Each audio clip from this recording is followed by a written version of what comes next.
వర్షంలో కోడలి వ్యవసాయం. కొత్తగా పెళ్ళై కాంతం ఇంటికి కోడలుగా వచ్చిన వసంత ఒకరోజు చెదురుమదురుగా కురుస్తున్న వానలో తడుచుకుంటూ తమ పొలంలో నాట్లు వేస్తోంది. ఆ చుట్టుపక్కల చాలామంది పొలాల్లో కూడా అదే పనిలో ఉన్నారు కొందరు.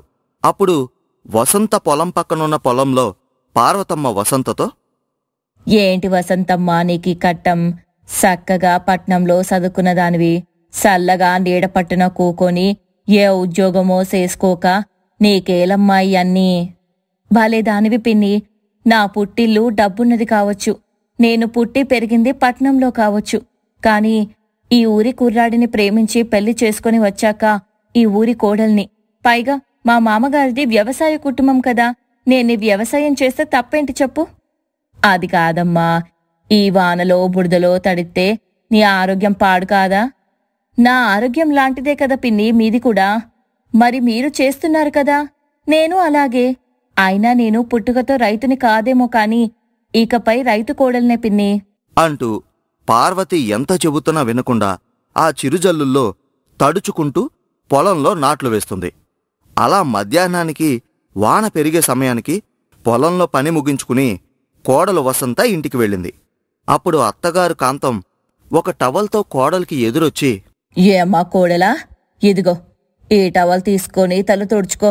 అవునమ్మాయి, పొలంలో ఎవరి సాయమైనా తీసుకున్నావా, లేక మొత్తం పనంతా నువ్వే చేశావా? ఇందులో వేరే వాళ్ళ సాయం తీసుకోవడానికి ఏముందత్తయ్యా? అయినా నేను చేసేది మన పనే కదా. ఎలాగో నాలాంటి సిటీ పిల్ల ఈ ఇంటి కోడలవ్వడం మావయ్యకిష్టం లేదు కదా. మరి అలాంటిది ఇప్పుడు ఆయనని ఇంప్రెస్ చేయడానికి ఆ దేవుడే నాకు ఈ అవకాశం ఇచ్చాడనుకుంటాను. నువ్వనేది నిజమేనే కోడలా? లేకపోతే ఏనాడు ఒక జలుబు కాని జ్వరం కాని ఎరగని మనిషి ఇలా జబ్బుపడి మంచాన పడటం ఏంటి చెప్పు? అందుకే అత్తయ్య, తన కోడలు కేవలం సిటీలో సరదాలు సుఖాలతో పెరిగిన పిల్ల, తిరిగిన పిల్ల, తను ఈ ఇంటికి ఈ పల్లెలో ఉండటానికి పనికిరాదు అని మామయ్య గారు అనుకున్నంత అభిప్రాయము తప్పు అని నిరూపించడానికి నేను మామయ్య గారు వదిలేసిన వ్యవసాయం బాధ్యత మొత్తం తీసుకున్నాను. ఈసారి పంట నేను చక్కగా పండించగలిగితే మావయ్య దృష్టిలో నేను యోగ్యత ఉన్న కోడలనవుతాను కదత్తయ్యా. ఏమోనమ్మా, మీ మామ కోడల పట్టుదలేంటో పంతాలేంటో నాకు అర్థం కావట్లేదు. నా సంగతి వదిలేయండి, మావయ్య గారికి మందులు టైంకి ఇస్తున్నారు కదా, ఒకసారి బీపీ చెక్ చేయమన్నాను, చేశారా? అంటూ అప్పటి వరకు పొలంలో రైతు అవతారమెత్తిన ఆమె ఇంటికి వచ్చేసరికి బాధ్యత గల కోడలుగా తన మామగారి ఆరోగ్యం గురించి మంచి చెడులు అడిగింది. అలా పట్నంలో పుట్టి పెరిగిన వసంత ఈ ఇంటి వారసుడు రవిని ప్రేమించినందువలన ఆ ఇంటి యజమాని సుందరయ్య ఇష్టానికి వ్యతిరేకంగా ఇంటికి కోడలుగా రావాల్సొచ్చింది. అప్పటినుండి తన మామగారి మనసులో చోటు సంపాదించడానికి ఆ కోడలు చేయని ప్రయత్నమే లేదు. అలా కొద్ది రోజులపాటు వ్యవసాయం చేస్తూ ఇటు ఇంట్లో అనారోగ్యంతో ఉన్న తమ మామ సుందరయ్య బాధ్యతలు కూడా కనిపెట్టుకుంటూ అతని ఆరోగ్యం కాస్త కోలుకునేలా చేసింది. అప్పుడు ఒకరోజు అత్త కాంతం తన భార్య సుందరయ్యతో, ఏవయ్యా, మన కోడలు బంగారమయ్యా. ఓ పక్కన ఎండనక వాననక లెక్క చెయ్యకుండా వ్యవసాయం చేస్తూనే ఇటు నీ ఆరోగ్యం విషయంలో ఏ లోటు లేకుండా చూసుకుంటుందయ్యా. నువ్వు అనవసరంగా ఆ పిల్లని అపార్థం చేసుకున్నావు. చూడు కాంతం, నువ్వు 100 చెప్పు 1,00,000 చెప్పు, ఈ పట్నం పిల్లల మీద నాకున్న అభిప్రాయం మారదు. వాళ్ళకి అన్నీ అప్పనంగా చేతికందుతాయి కనుక మనలాంటి రైతులన్నా మన కష్టమన్నా లెక్కుండదు వాళ్ళకి. అవును, అసలు ఆ పిల్లకి ఏం తెలుసని వ్యవసాయం చేస్తానంది? అలా ఆ పిల్ల అంటే మాత్రం నువ్వు అబ్బాయి ఎలా చూస్తూ ఊరుకుంటున్నారు? ఇది మారీ బాగుందయ్యా. ఆ పిల్ల కూడా నీలాగే మొండిది. ఎలాగైనా మావయ్య అభిప్రాయం మార్చాలి అని వ్యవసాయం చేస్తానంటుంది. నువ్వేమో ఆ పిల్లని పొలమెందుకు పోనిస్తున్నారు అంటావు. ఏ, ఆ పిల్ల మన పొలంకి పోయి అక్కడ మట్టినేమైనా తినేస్తదా ఏంటి? ఆ పిల్లకి చేతనైన పని చేస్తుంది, చెయ్యని. ఒకవేళ చేత కాకపోతే మళ్ళీ పంటకాలం వచ్చేసరికి దుక్కి దున్ని దమ్ము చేసి నువ్వు మళ్ళీ భూమిని బాగు చేసుకో అంటూ అటు భర్తకీ చెప్పలేక ఇటు కోడల్ని ఆపలేక మధ్యలో నలిగిపోతూ తన భర్త మీద విసుక్కుంది. అలా రోజులు గడుస్తున్నాయి. ఈ సిటీ కోడలు కేవలం పొలం పనులే కాక తన మామగారి తోట పనులు కూడా స్వయంగా చూసుకుంటుంది. అందులో భాగంగా కొత్త పద్ధతిలో వ్యవసాయం చేయడానికి చిరుజల్లులు కురుస్తున్న సమయంలో వాళ్ల మామిడి తోటలో చెట్ల మధ్య ఉన్న గ్యాప్లో రెండెడ్ల బండికి నాగలి కట్టి ఆ మట్టిని దున్నుతుంది. అది చూసిన ఆ తోట కాపలాదారుడు వసంతతో, అదేంటమ్మా ఇట్టా అక్కడ నాగలి కట్టి దున్నుతున్నారు? తమకి వ్యవసాయం అంటే బొత్తిగా తెలిసినట్లేదే. అలా ఏం కాదు పెద్దయ్యా, దీన్ని ప్రత్యామ్నాయ వ్యవసాయం అంటారు. అంటే ఇప్పుడు వానాకాలం కనుక ఈ మామిడి తోటలో కాపు కాని దిగుబడి కాని ఉండవు. అందుకే ఈ సమయంలో ఈ భూమి చచ్చుపడిపోకుండా ఇక్కడ ఆకుకూరలు, చిన్న చిన్న కూరగాయలు పండించామనుకో, మళ్ళీ మామిడి సీజన్ వచ్చే నాటికి ఈ చిన్న తోటలో 2 కూరగాయల పంటలు తీయచ్చు. పైగా మామిడి చెట్లకి అవసరమయ్యే ఎరువుగా ఈ చిన్న పంటల్నే మళ్ళీ మట్టిలో కప్పి సహజ ఎరువుగా చేయొచ్చు. ఇది ఒక ఆధునిక వ్యవసాయ పద్ధతి అంటూ ఏ వ్యవసాయ పని చేతకాదు అనుకున్న వసంత తనకి కొత్త థియరీ చెప్పటం, అందులో ఉన్న నిజం అర్థం చేసుకున్న ఆ తోట కాపరి మారు మాట్లాడలేదు. ఈ విధంగా తనకి తెలియకపోయినా తెలుసుకుని మరీ వ్యవసాయం చేస్తూ తన మామగారి దృష్టిలో తను గొప్పగా నిలవాలనుకుంది. అనుకోకుండా ఆ 7 పంట చాలా బాగా చేతికొచ్చేలా ఉంది. అప్పుడు తన మామగారు తీసే దిగుబడి కన్నా కాస్త ఎక్కువ దిగుబడే దిగేలా ఉంది. మరోవైపు తన కోడలు చేస్తున్న కొత్త పద్ధతుల్లో వ్యవసాయం గురించి మామగారిని, ఆయన ఆరోగ్యాన్ని పరామర్శించడానికి వచ్చిపోయే జనం చెబుతూ ఉంటే తన సిటీ కోడల పట్ల ఇన్నాళ్లు తను ఏర్పరచుకున్న అభిప్రాయం మారుతూ ఉంది ఆ మామగారికి. అలాంటి సమయంలో చేతికందొచ్చిన పంట మొత్తం ఒక్కసారిగా వడగళ్లవాన కురిచి నాశనమైపోయింది. ఆ వడగళ్లవానలో కూడా కోడలు కొంత పంటనైనా కాపాడాలని ఆ వానలోనే తడుస్తూ పంటని కోయసాగింది. అప్పుడక్కడికొచ్చిన మామగారు, వద్దమ్మ కోడలా, నీ పట్టుదలేంటో నాకర్థమైంది. అసలు మీ పట్నం వాళ్ళకి వ్యవసాయం అంటే తెలీదు అని నేనన్న మాటకి నువ్వు ఎంత మొండిగా నిలబడి వ్యవసాయం చేస్తున్నావో నా చెవిన పడింది. ఇప్పుడు నీ స్థానంలో నేనున్నా కూడా దేవుణ్ణి తిట్టుకుంటూ ఉండేవాడినే కాని ఇలా వడగళ్లవానలో పంటని నీలాగా కాపాడాలని అనుకునేవాణ్ణి కాదేమో. నువ్వే గెలిచావమ్మా.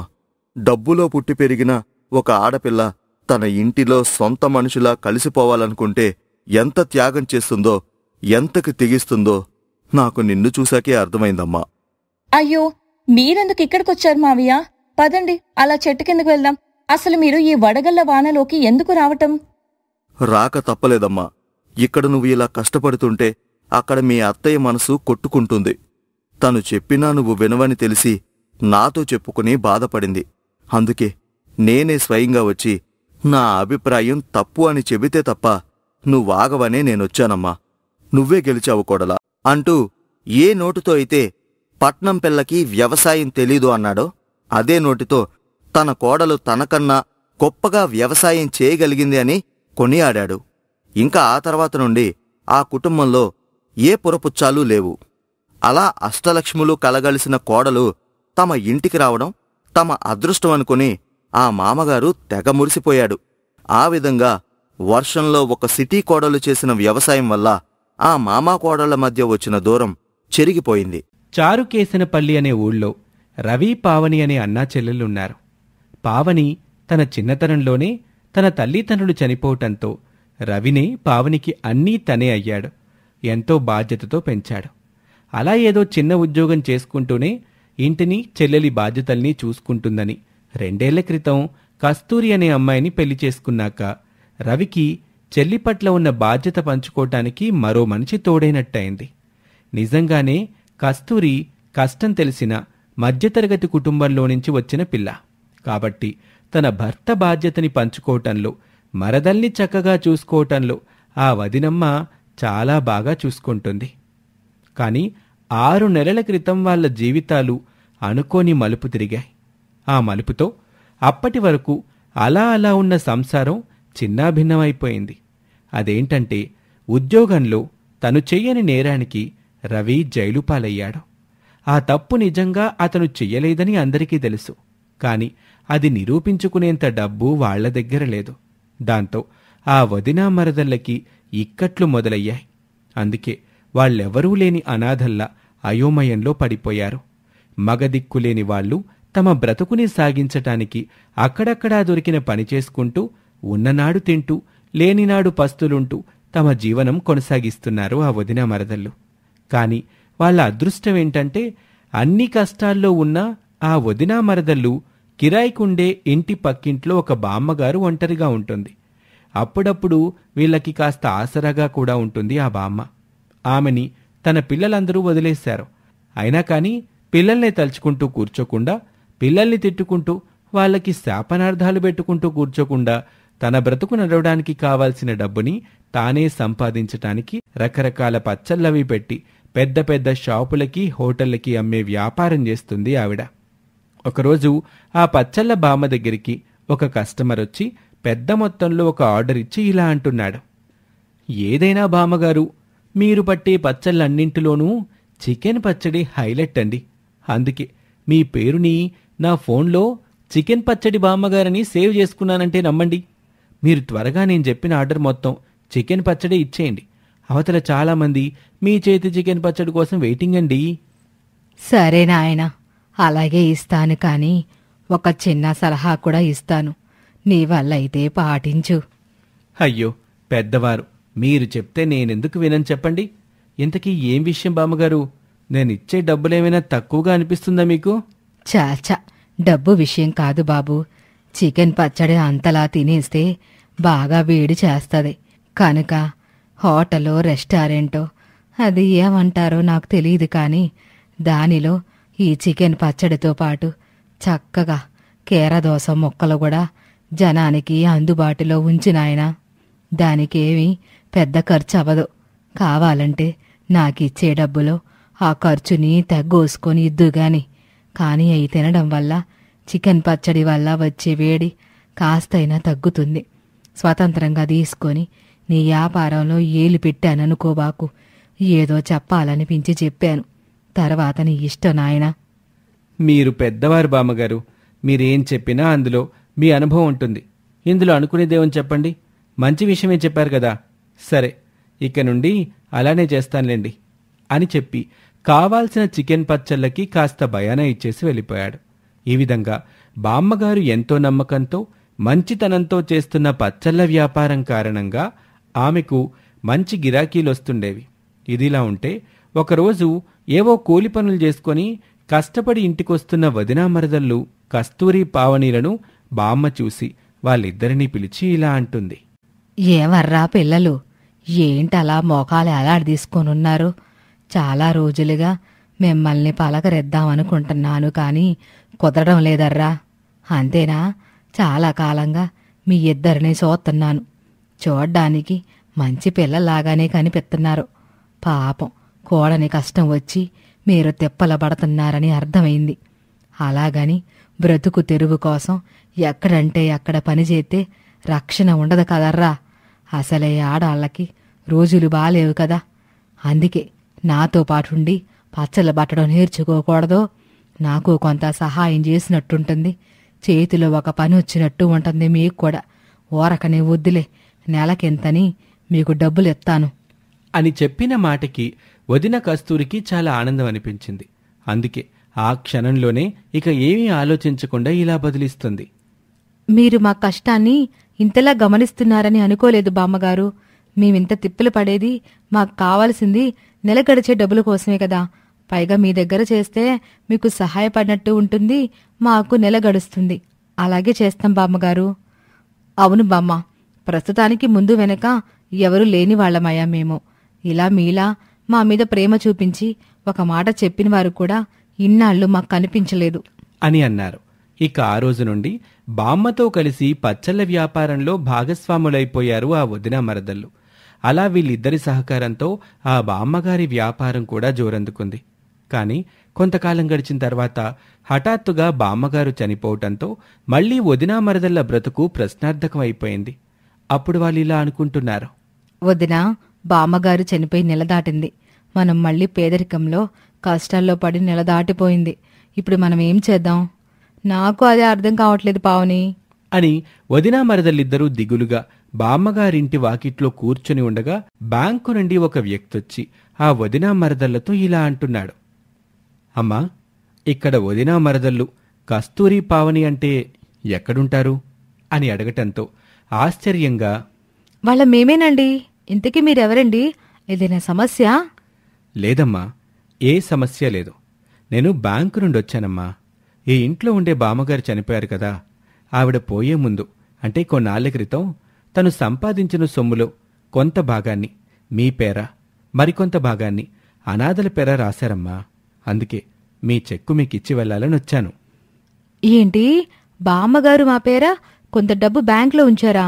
వదినా, నిజంగా బామ్మగారిది ఇంత గొప్ప మనసు అనుకోలేదు అని ఆ బ్యాంకు మనిషి ఇచ్చిన చెక్కు తీసుకున్నారు. అప్పటి వరకు పేదరికంతో అల్లాడుతున్న ఆ వదినా మరదళ్ళకి చాలా ఆనందంగా అనిపించింది. అందుకే ఆ చెక్కు తీసుకుని బామ్మగారు ఆపేసిన అదే చికెన్ పచ్చడి వ్యాపారం మళ్లీ మొదలుపెట్టారు. అప్పుడు అంతకుముందు బామ్మ దగ్గర స్టాక్ తీసుకెళ్లే ఆ కస్టమర్కి విషయం తెలిసి వదినా మరదళ్ళ దగ్గరికి వచ్చాడు. అమ్మా, ఈ బామ్మగారు చనిపోవడంతో ఆమె చేతి చికెన్ పచ్చడి మిస్ అయ్యాను అనుకున్నాను. దానివల్ల మా ఫుడ్ బిజినెస్ సేల్స్ కూడా కొంచెం ఎఫెక్ట్ అయ్యాయి. కానీ మీరు మళ్ళీ బామ్మగారి చేతి స్పెషల్ చికెన్ పచ్చడి పడుతున్నారు, అది కూడా సేమ్ టేస్ట్తో. కాబట్టి ఇక నుండి నా కాంట్రాక్ట్ ఎప్పటికీ మీకే ఉంటుంది, మీరు ధీమాగా ఉండండి అని మాట ఇచ్చి కొంత డబ్బుని అడ్వాన్స్గా ఇచ్చి వెళ్ళాడు. ఈ విధంగా బామ్మగారి పుణ్యవాని పేద వదినా మరదళ్ళు చికెన్ పచ్చడి వ్యాపారంలో చక్రం తిప్పసాగారు. అతి తక్కువ సమయంలోనే బామ్మ పేరుతో ఆ చికెన్ పచ్చడి వ్యాపారాన్ని చాలా ఫేమస్ చేసేశారు వాళ్ళు. అలా వచ్చిన డబ్బులతో ఒక మంచి లాయర్ని పెట్టుకొని రవిని నిర్దోషిగా బయటకు తీసుకొచ్చారు.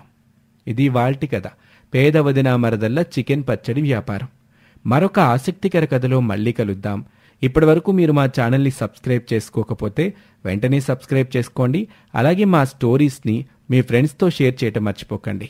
Thank you for watching. Ramapuram అనే ఊర్లో సారిక, త్రివేణి అనే అత్తాకోడలు ఉన్నారు. వాళ్లకి విపరీతమైన తిండి ఆవ. అందుకే ప్రతిరోజు వాళ్ల కళ్ళ ముందు 10-12 రకాల ఐటమ్స్ ఉంటేనే గాని ఏ పూట తిండి తినేవారు కాదు. అలా తమ రుచుల సరదా తీర్చుకోవటానికి ప్రతిరోజు డజన్ వెరైటీలు వండటం, వాటిలో అన్నీ కొద్ది కొద్దిగా టేస్ట్ చేసేసరికి వాళ్ల కడుపులు నిండిపోతూ ఉండేవి. ఇక మిగిలిన ఐటమ్స్ అన్నీ తమ భర్తలు ఇళ్ళకి వచ్చేసరికి వాళ్లకి కనిపించకుండా పడేసేవారు.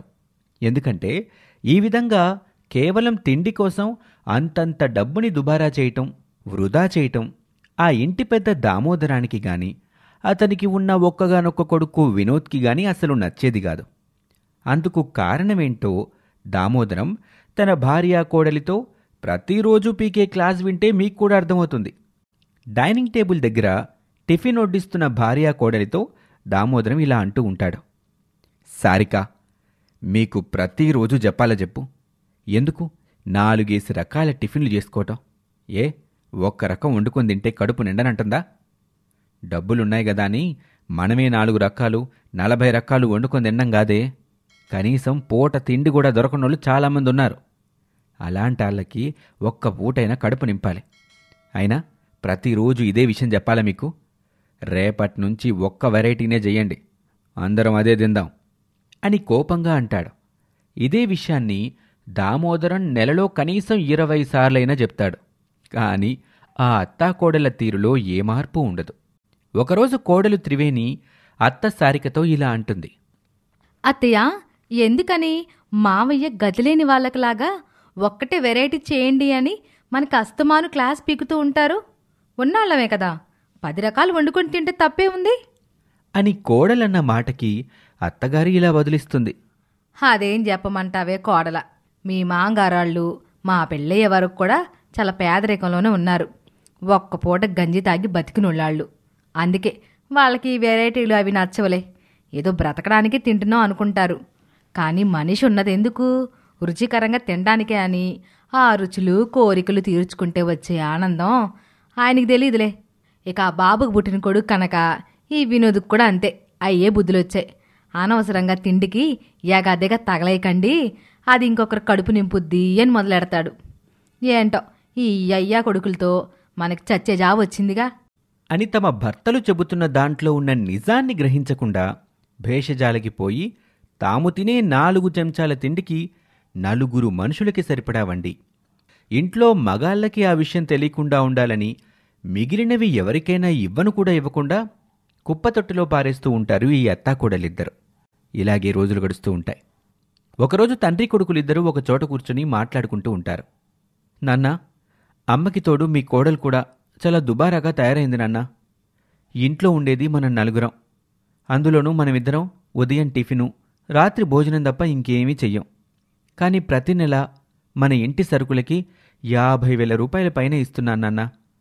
ఇంతింత ఖర్చు దుబారా చేసే బదులు మరో 4 అనాథ పిల్లలకి మనం స్కూల్ ఫీజులు కట్టొచ్చు నాన్నా.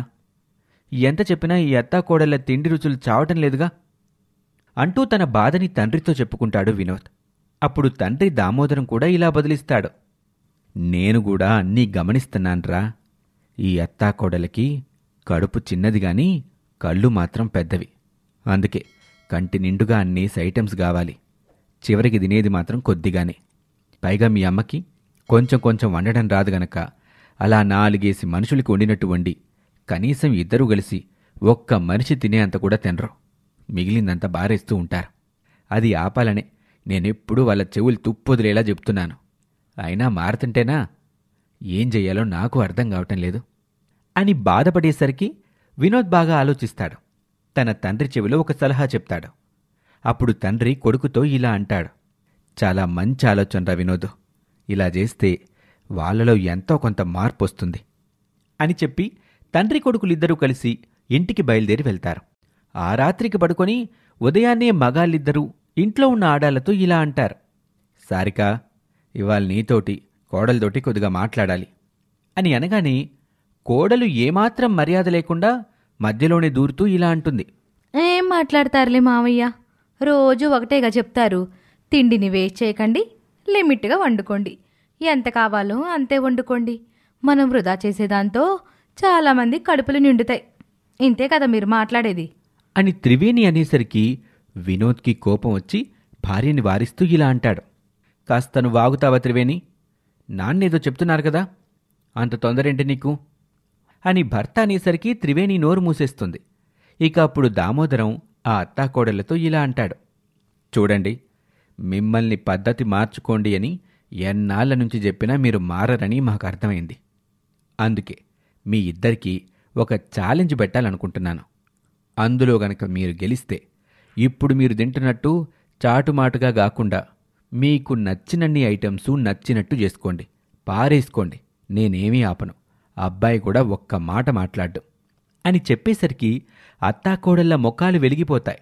అప్పుడు వెంటనే అత్తగారు ఇలా అంటుంది. నిజమా అండి? అలాగైతే ఆ ఛాలెంజ్ ఏంటో చెప్పండి. అత్తయ్య, తొందరపడకండి.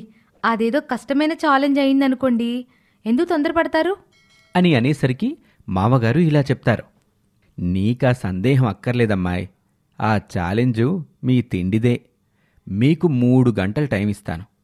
మీరు వండుకున్న ఐటమ్స్ ఎంత వండుకుంటే అంత, మొత్తం వండుకున్నవన్నీ మీరిద్దరూ మెతుకు కూడా మిగలకుండా ఖాళీ చేయగలిగితే ఆ తర్వాత నుంచి మీరు ఎన్ని వండుకున్నా ఎంత వండుకున్నా నేను పట్టించుకోను, కొడుకు కూడా పట్టించుకోడు అని అనేసరికి అత్తాకోడళ్ళకి రోజూ చాటుగా చేసే పనే గదా, ఇప్పుడు అందరి ముందు చేయటం గదా అనుకుని పందానికి ఒప్పుకుంటారు.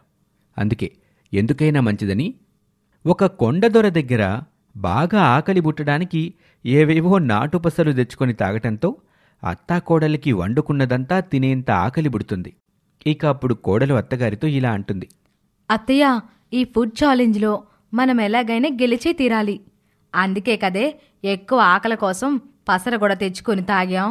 ఇప్పుడు చూడు, బకాసురుడిలా ఆ ఐటమ్స్ మీద పడి తినేస్తాం, పందెం గెలిచేస్తాం. ఆపై బాహాటంగా మనకి నచ్చినన్ని వండుకొని చక్కగా తింటాం అని ఎలాగైనా సరే ఆ ఛాలెంజ్లో గెలిచేస్తాము అన్న ధీమాతో మాట్లాడుకుని ఫుడ్ ఛాలెంజ్ మొదలుపెట్టేస్తారు. తమ భర్తలు చూస్తూ ఉండగానే వాళ్ల ముందు 10ల సంఖ్యలో పెట్టుకున్న పదార్థాలన్నీ లాగించేస్తూ ఉంటారు ఈ అత్తాకోడలిద్దరు. అలా గంట గడిచేసరికి వండుకున్నవన్నీ పూర్తి చేసేస్తారు. అప్పుడు మగవాళ్ళిద్దరూ డిసైడ్ అయిపోతారు. ఆ పందెంలో తమ ఆడవాళ్లే గెలిచారు కాబట్టి ఇక నుంచి తిండి విషయంలో వాళ్ళకి అడ్డుపడకూడదు అని. కాని చేతులు కడుక్కొని 10 నిమిషాలు కూడా కాలేదు అత్తాకోడళ్ళిద్దరూ తిన్నది మొత్తం కక్కడం మొదలుపెడతారు. అలా గంటసేపు తిన్నదాన్ని 4 గంటల పాటు కక్కుతూనే ఉంటారు. ఇక కంగారుపడి వాళ్ళని హాస్పిటల్కి తీసుకువెళ్తారు. అక్కడ డాక్టర్ వాళ్ళకి ఫుడ్ పాయిజన్ అయిందని చెప్తారు. విషయం ఏంటా అని ఆరాధిస్తే అత్తగారు ఇలా బదులిస్తుంది. తప్పైపోయిందండి. ఎలాగైనా ఈ ఫుడ్ ఛాలెంజ్లో గెలవాలని ఒక కొండ దొర దగ్గర ఆకలి పుట్టే పసరు తెచ్చుకొని తాగాం. దానివల్లే ఇదంతా జరిగింది. మాకు బుద్ధొచ్చింది. ఇంక జీవితంలో అతిగా తిండి తినాలని ఆశపడం. కడుపుకి పట్టినంతే తింటాం. ఆరోగ్యంగా ఆనందంగా ఉంటాం. అవును మావయ్య, మీరు ఈ అత్త కొడల ఫుడ్ ఛాలెంజ్ పెట్టబట్టే మాకు ఆరోగ్యం విలువ, తిండి విలువ తెలిసాయి.